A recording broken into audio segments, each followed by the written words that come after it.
हरे कृष्ण जय जगन्नाथ श्री चैतन्य महाप्रभु की जय। आपण मैंने जानी आउ अल्प दिन रही चैतन्य महाप्रभुंर आविर्भाव तिथि गौर पूर्णिमा जहाँ को आम ओडिशार पुरपल्ली आम दोल पूर्णिमा भाव में जानू। ये चैतन्य महाप्रभुंर जो आविर्भाव तिथि जहाँ को आम गौर पूर्णिमा भाव में ग्रहण करूँ, ये एत एक अपूर्व तिथि, एत पवित्र तिथि, एत सुंदर महोत्सव। ये आजिर दिन में ये कलिजुगे पृथ्वी रे भरी रही समस्त विष्णु भक्त मानकर सबुठारु प्रिय दिन होची एई दिनटी चैतन्य महाप्रभुंकर आविर्भाव तिथि, भगवान कृष्णंकर जन्म तिथि, रामचंद्रंकर जन्म तिथि, जेते प्रकार सब उत्सव रही सबु तिथि ठारू मुख्य एवं श्रेष्ठ भाव में यही तिथि को वर्ण करते भक्त माने। कौन पाई जानी? कारण चैतन्य महाप्रभु होचंदी एमिति एक व्यक्तित्व, भगवान को एमिति जड़े अवतार होचंदी चैतन्य महाप्रभु जहाँ विषय चिंता कले आम हृदय द्रवीभूत हो। चैतन्य महाप्रभु को विषय जदि थरे जड़े भल रकम बुझीनिए ना ताहले ता हृदय अपूर्व परिवर्तन आसीजिवो, ता आखिर लुह निगिड़ी जीवो। जड़े जेते दुष्ट व्यक्ति हो, जेते पापी व्यक्ति हो, जेते अधम व्यक्ति हो, जड़े चैतन्य महाप्रभु विषय जदि शुणिबो ता जीवन में निश्चित हारे परिवर्तन आसो। से आज आम चैतन्य महाप्रभु विषय दुई पद श्रवण करने चेष्टा करवा। श्री कृष्ण चैतन्य राधा कृष्ण नहे भिन्न, कृष्णदास कविराज गोस्वामी चैतन्य चरितामृत वर्णना कर। ये जो चैतन्य महाप्रभु ये किए? ये होचनी स्वयं कृष्ण। खाली कृष्ण नुहति, राधा रानी और कृष्णकर मिलित विग्रह। ये कहीं जड़े आमर गौड़ीय महाराज को जड़े प्रश्न पचार, महाराज चैतन्य महाप्रभुंर परिचय कौन, चैतन्य महाप्रभु आम केमी वर्ण करवा, चैतन्य महाप्रभु किए? तो महाराज बड़ सुंदर कथा कहले, कहले जमिति माखन आउ मिश्री, माखन आउ मिश्री को जदि आम फेंटी दबा ताहले केते बढ़िया लगे। खाली मिश्री आउ खाली माखन दुईटा अलग अलग रहिला भी से मधुर, से आकर्षणीय, किंतु माखन और मिश्री को दुईटा को मिसेदेला गोटे अपूर्व आनंद हो जाए, अपूर्व स्वाद हो जाए। से भली माखन होचंदी भगवान कृष्ण नवनीत समान, आ मिश्री होचंदी राधा रानी लाधिनी शक्तिर जे श्रेष्ठा बा उन्नत रस को जे आस्वादन करती राधा रानी। से राधा रानी और कृष्ण ये दुई जन जाक जो मिलित तनु को धारण करते से होचंदी चैतन्य महाप्रभु। तो अल्प दिन तले आम जड़े प्रभुजी क्लास शुणुलु, बहुत सुंदर कथा से कहते चैतन्य महाप्रभु किए, तांकर आविर्भावर कारण कौन, कौन पर चैतन्य महाप्रभु आम जीवन में आम वर्ण करवा। चैतन्य महाप्रभु होचंदी स्वयं भगवान कृष्ण। ए कलिजुगे से आसछंदी चैतन्य महाप्रभुंर अवतार को नहीं, गौर अवतार। कौन पर से अवतार नहीं? ये जदि भगवान कृष्ण ताहले एभली रूप कौन पाई? केही कहती चैतन्य महाप्रभु होचंदी जड़े महापुरुष, किए कहते से होचंदी भक्त जड़े, किंतु प्रकृत में से भक्त नुहति, से महापुरुष नुहति, से होचंदी भगवान स्वयं।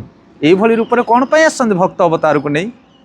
तो प्रभुजी बढ़िया सुंदर कथा कहते, कहले जमिति गोटे सुंदर पद्म पुष्प, गोटे सुंदर पद्म पुष्प भितर सबुठ आकर्षणीय जिनस कौन थाए? गोटे पद्म पुष्पर सबुठारु आकर्षणीय वस्तु होची तार बास्ना, सुगंध, आउ ता भितर भरी रही मधु। महु थाए, फूल भितर महु थाए, आउ सुगंध थाए, बास्ना थाए। तो फूल भितर थिबा सुगंध आ मधु ताको आस्वादन किए करे? फूल ताको ग्रहण करि पारे ना, ताको आस्वादन करे भंवर। भंवर कौन करे? सब सुंदर सुंदर फूल मान करे बुली बुली मधु संग्रह करे, आ सुंदर बास्नार विमोहित ही से पागल भली बुले। से भगवान कृष्ण होचंदी पद्म पुष्प भलिया, आ तांकर भक्त माने होचंदी भंवर भली। भक्त माने भगवानकर सेवा करी, तांको सहित जुक्त रही, तांको सहित आदान प्रदान करी से माने पागल भंवर भलिया बुलंती। भक्ति रे तार होइले बाया, बांधी पारे नहीं संसार माया। से जी भगवान सेवा करे, भगवान नाम निये, भगवान भक्ति आचरण करे, ये जगतर कौन सी सुख, कौन सी वस्तु तक आकर्षण करि नहीं। अनेक अनेक भक्त मानकर उदाहरण रही।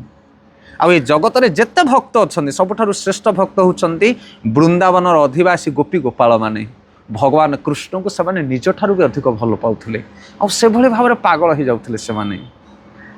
आ सबु गोपी गोपाल मानक ठारू श्रेष्ठ होचंती माँ राधा रानी। राधाराणी भगवान कृष्ण को जमी भल पाते जगत में कहीं सेमती भल पाऊन से राधाराणी होती भंवर आ भगवान कृष्ण होती पद्म पुष्प। तो भगवान कृष्ण ठारू आनंद को ग्रहण करिया वाला आनंद को आस्वादन करिया वाला होती राधाराणी। परम प्रसन्न परम सुखरे से रहते राधाराणी सर्वदा भगवान कृष्ण को सेवा करी तांको सहित संबंध स्थापन करी। किंतु यही कथा तो फूल ग्रहण करि पारे ना। भगवान कृष्ण राधाराणी ये प्रीति ये प्रेम ये आकर्षण ये सेवा भाव यहीटा पाइबापी से सब लालायित होंगे भगवान कृष्ण। किंतु सेवा केमिति पाइबे से भगवान कृष्ण स्वयं भक्त भाव में आसिले आ राधाराणी भाव में आसिले। जेमिति राधाराणी 24 घंटा भगवान को स्मरण करुले जेमिति राधाराणी प्रति क्षण भगवान विषय चिंता करुले। ये हूँ जड़े प्रेमीर लक्षण जे जहाँ को अधिक भल पाए ना ता विषय चिंता करे। जमीती गोटे माँ गोटे छुआ को भल पाए से छुआ विषय चिंता करे पति पत्नी विषय चिंता करे प्रेमिक प्रेमिका विषय चिंता करे। आम जहाँ को भल पाऊ ता विषय चिंता करूँ आउ से तो अपर्याप्त आनंद मिले। से राधाराणी जमीती भगवान कृष्ण को सर्वदा भल पाउले सब समय चिंता करुले। तो भगवान कृष्ण ये कली जुगर चैतन्य महाप्रभु रूप से आसी राधा भाव को ग्रहण करी आउ 24 घंटा चैतन्य महाप्रभु भगवान कृष्ण को चिंता करुले। प्रकृत में कृष्ण चिंता कले जो आनंद मिले से आनंद चैतन्य महाप्रभु आस्वादन कर राधा भाव से आपण जदि देखिए चैतन्य चरितामृत चैतन्य महाप्रभुଙ୍କର जीवन को पढ़िए आपण माने से प्रति क्षण भगवान कृष्ण को आस्वादन करुले नाम स्मरण करुले। हाँ चैतन्य महाप्रभुଙ୍କର अनेक शिक्षा रही ता भितर शिक्षाष्टकम हूँ मुख्य शिक्षा। आश्लिष्य वा पादरतापि नष्टो माम अदर्शने मर्महता करोतु वा यथा तथा वा विदधातु लंपट मत प्राणनाथस्तु स एव न पर। महाप्रभु कहउचंदी हे भगवान आश्लिष्य वा पादरतापि नष्टो मा मुते तुम्हें आश्रय दियो कि पादरे आघात करो कि मत माड दियो। आश्लिष्य वा पादरतापि नष्टो मा अदर्शने मर्महता करो तुबा मते दर्शन न दे मो हृदय को तुम्हें कष्ट दियो। जथा तथा बा विदधातु लंपट तुम्हें जेमिति चाहूच मो सहित तुम्हें सेमिति व्यवहार करि परिबो कारण मु होछि तमरो सेवक मु होछि तुम चरण रे समर्पित व्यक्ति। जथा तथा बा विदधातु लंपट मत प्राणनाथस्तु स एव ना पर तुम छड़ा मु काहको प्राणनाथ रूप में स्वीकार करि परिबि नाही तुम्हें मोर होछि सर्वस्व। तो यही भाव में चैतन्य महाप्रभु भगवान को चरण में समर्पित ही सेवा संपादन करुले। से स्वयं भगवान से भगवान कृष्ण स्वयं किंतु राधा भाव में आसछन्ती से रूपटी गौरवर्ण हो जाइए। आपण देखुना भगवान कृष्णଙ୍କର रूप भगवान रामचंद्रଙ୍କର रूप भगवान जिते अवतार आसछन्ती सब घनश्याम रूप तांकर श्यामल वर्ण किंतु चैतन्य महाप्रभुଙ୍କର रूप पूरा गौरवर्ण कहीं कारण हृदय भितर संपूर्ण भाव में राधाराणी भाव को ग्रहण करिसेथिपाई जो माने कलिजुगर चैतन्य महाप्रभुंकर आराधना करेंगे जो माने कलिजुगर चैतन्य महाप्रभुंकर शरण जीवे से माने ही प्रकृत में भगवान कृष्ण को भल पाइबार चरम सीमार पहुँची पारे।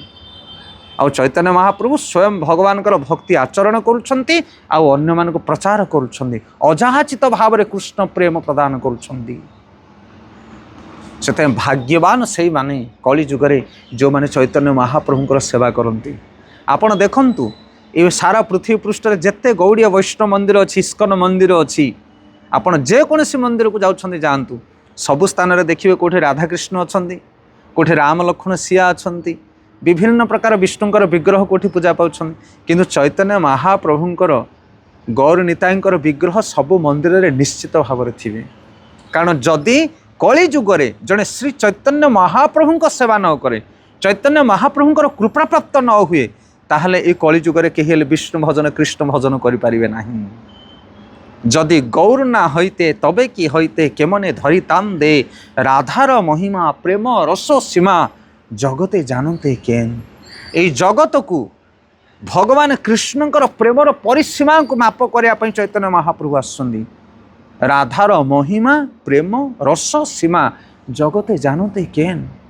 से गोलक धाम दिव्य धाम जो राधाराणी भगवान कृष्ण को सर्वदा सेवा करुछन्ति श्रेष्ठ धाम आउ से सेवा से भावना को ये जगत रे बांटिया चैतन्य महाप्रभु राधा भाव में आसछन तेणु आमे जदि ए गौर पूर्णिमारे चैतन्य महाप्रभुंकर आविर्भाव तिथि तांकर सेवा करवा, तांकर पूजा करवा, तांकर आराधना करवा, ताहले आमको मध्य कृष्ण प्रेम प्राप्त हब। तेणु आसंतु ए अपूर्व तिथि समस्त महाप्रभु को स्मरण करवा, प्रार्थना करवा। नमो महावदन्नाय कृष्ण प्रेम प्रदायते कृष्णाय कृष्ण चैतन्य नाम्ने गौर अतिशय नमो। से चैतन्य महाप्रभु चरण में प्रार्थना करवा, से जमिति आमको से कृष्ण प्रीति कृष्ण भक्ति प्रदान करंतु, कारण तांको छड़ा जगत रे केही हेले कृष्ण प्रेम प्रदान करि पारिबे नाही। गौर प्रेमानंदे हरि हरि बोल।